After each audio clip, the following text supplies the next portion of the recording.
Olá, bom dia, tudo bem? Nós estamos na jornada de intimidade com Deus. Essa é a 5ª jornada espiritual, 40 dias com Deus, e o tema geral, comunhão e profecia. Eu sou Carlos Bock e te acompanho todos os dias. Nós já estudamos a primeira parte, que teve como título Comunhão e Adoração. Nós estudamos a segunda parte, Comunhão e Profecia, e agora nós estamos na parte número 3, cujo título é Comunhão e Permanência. Essa terceira parte corresponde aos dias 17, Adoração, uma questão cultural, dia 18, a sacudidura, primeira parte, dia 19, a sacudidura, segunda parte, 20º dia, a ira de Deus, primeira parte, 21º dia, a ira de Deus, segunda parte. Os autores dessa parte são os seguintes: Miguel Pinheiro Costa, Heraldo Vander Lopes e Emilson dos Reis. Vamos então ao dia 17. Adoração, uma questão crucial. Assim como o sábado, o mandamento dos dízimos e das ofertas também é parte crucial do contexto profético de nossa igreja. Tudo que já vimos e ainda veremos nessa jornada, direta ou indiretamente, tem que ver com esses elementos de adoração. Esse foi o método escolhido por Deus para o sustento da igreja. É simples, fácil e funcional. E mais, Deus é a base do sistema. Nesse sistema, podemos ver claramente esboçado o projeto de restauração da raça humana, uma vez que o dízimo identifica quem é o dono e o provedor, enquanto a oferta mostra Cristo como a grande oferta de Deus para a redenção da humanidade. O ato de dizimar e ofertar é mais do que dar dinheiro. É um ato de adoração ao Deus, Criador dos céus e da terra, e o Cordeiro que foi morto desde a fundação do mundo. Sem essa visão,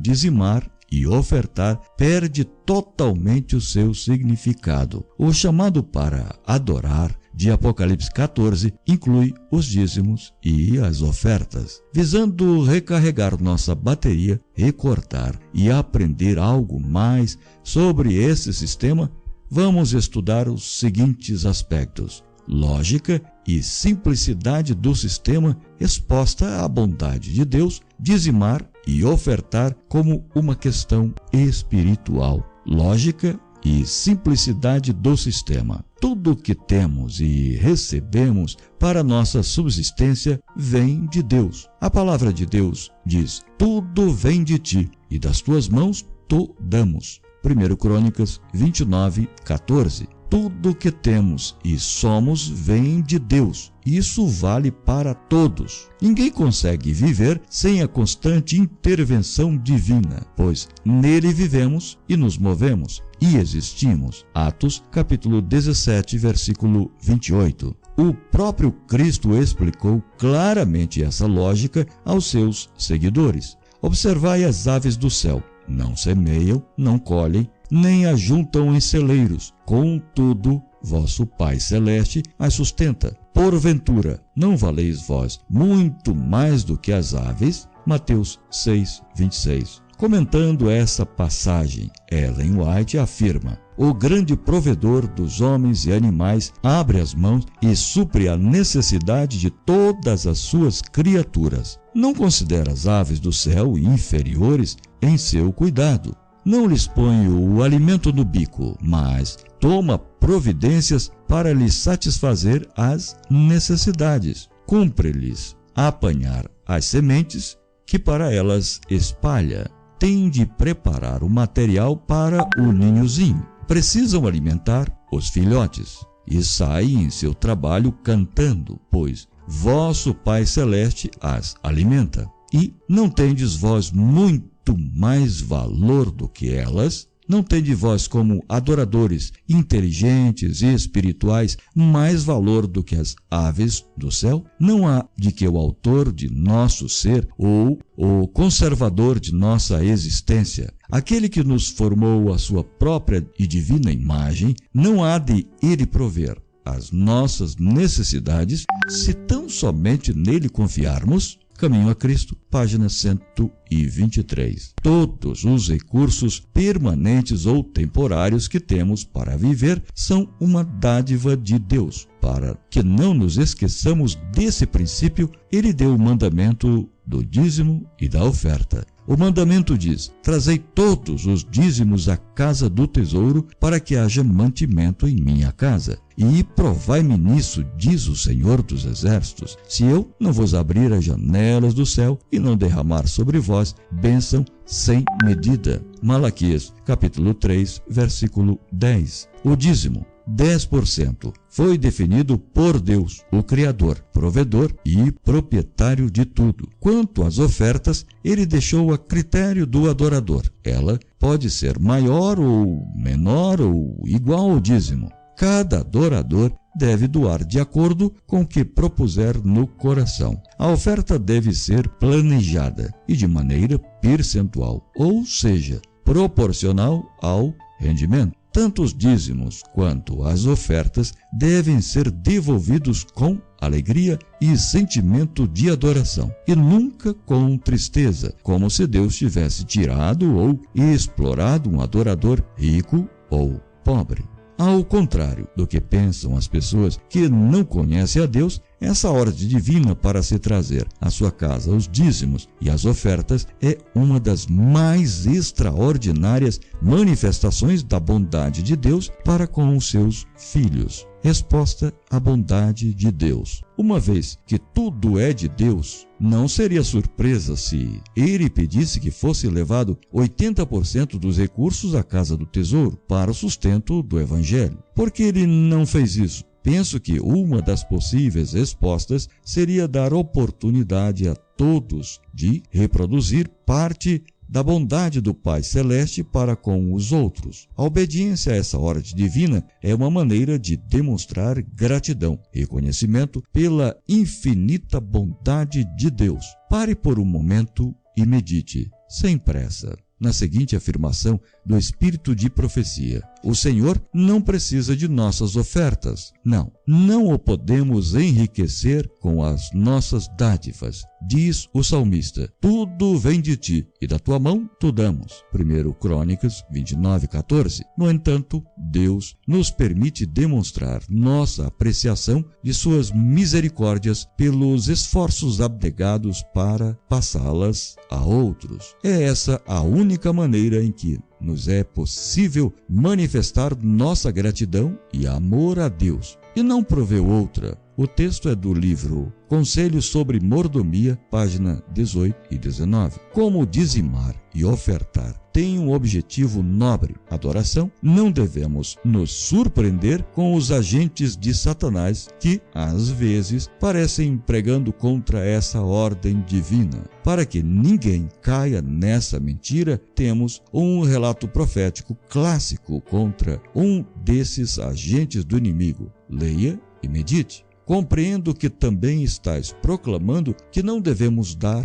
o dízimo. Meu irmão, tirai o sapato de vossos pés, pois o lugar em que estás é terra santa. O Senhor falou em relação ao dar os dízimos. Ele disse: trazei todos os dízimos à casa do tesouro, para que haja mantimento na minha casa. E depois fazei prova de mim, diz o Senhor dos Exércitos, se eu não vos abrir as janelas do céu e não derramar sobre vós uma bênção tal que dela vos advenha a maior abastança. Malaquias 3:10. Irmão e irmã, não tem como fugir. Somos devedores a Deus daquilo que lhe pertence. A fidelidade agrada a Deus quando ela é resultante de nossa gratidão e amor a Ele. É uma forma tangível, palpável de dizer: Tu és meu Deus Criador e Redentor, e eu afirmo isso mediante esse ato de adoração por Tua bondade e graça. Agora, o que dizer de um crente que recebe as mesmas bênçãos e nem se lembra de que Deus foi o doador de tudo? Pergunto: